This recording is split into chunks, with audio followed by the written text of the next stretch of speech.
इस पूरे ब्रह्मांड में ऐसी कोई ताकत नहीं जो इंसान की इच्छाओं की पूर्ति कर सके, क्योंकि इंसान की इच्छाएं एक समुद्र के समान होती हैं जिसे कभी भी भरा नहीं जा सकता। ईश्वर ने हमारे भाग्य में जो लिखा है उसे हमसे कोई नहीं छीन सकता, लेकिन अगर हमें अपने ईश्वर पर सच्चा भरोसा है तो हमें वो भी मिल सकता है जो हमारे भाग्य में नहीं लिखा होता। श्री कृष्ण कहते हैं कि समय एक सा नहीं रहता, आज दुख है तो कल सुख भी आएंगे। श्री कृष्ण कहते हैं कि जब किसी भी कार्य को करने में अगर लालच होगा, बेईमानी होगी, जलन होगी, तो वो काम न तो सही होगा और न ही उसके परिणाम फलदायी होंगे। मनुष्य सब कुछ चाहता है पर सब कुछ उसे नहीं मिल सकता। आपको जो नहीं मिला उसके लिए पश्चाताप मत करो, और जो आपसे खो गया, जो आपसे अलग हो गया, उसके लिए निराश भी मत हो। अगर कोई मनुष्य हमारे साथ बुरा कर रहा है तो उसे करने दो, यह उसका कर्म है और समय उसके कर्म का फल उसे जरूर देगा। लेकिन हमें कभी भी किसी के साथ बुरा नहीं करना चाहिए, क्योंकि यही हमारा धर्म है।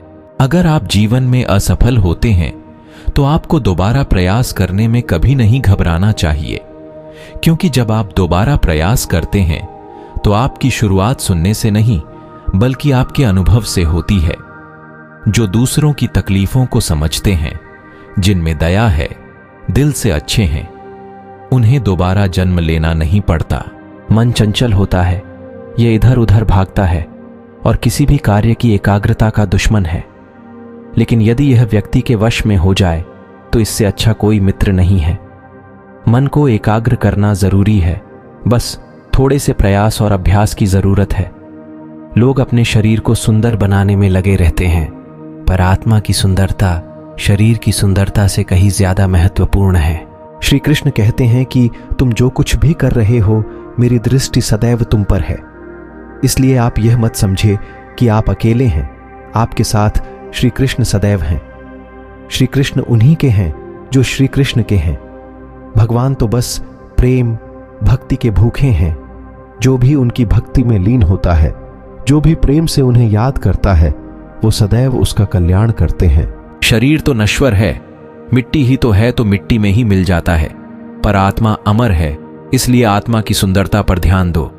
समय एक सा नहीं रहता, आज दुख है तो कल सुख भी आएंगे, और सुख के बाद दुख भी आना स्वाभाविक है। आपको पूरे धैर्य और श्री कृष्ण पर विश्वास के साथ अपना जीवन निर्वाह करना चाहिए। मनुष्य अपने सच्चे हृदय से जो दान दे सकता है वह अपने हाथों से नहीं दे सकता, और मौन रहकर हम जो कह सकते हैं वह हम अपने शब्दों से नहीं कह सकते। दुष्ट लोग अगर समझाने मात्र से समझ जाते तो यकीन मानो महाभारत कभी ना होता। जिस इंसान के चारों तरफ नकारात्मक लोग रहते हैं, उस इंसान का मंजिल से भटक जाना तय है।